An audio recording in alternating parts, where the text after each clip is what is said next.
How to find micro-niche keywords for blogging in SEMrush. Finding a micro-niche can be the difference between a blog that fails and one that ranks effortlessly. And with SEMrush, discovering these goldmine keywords is super easy. Start by signing up. You can join SEMrush for free using the link in the description.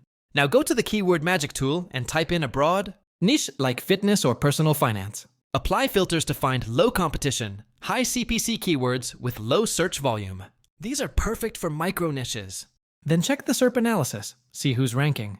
If there's low domain authority competition, that's your green signal to go for it. Use topic research to dive deeper into subtopics and blog post ideas. SEMrush even shows what kind of content people are already engaging with. You don't need a broad blog to succeed. Micro niches rank faster, monetize better, and are less competitive.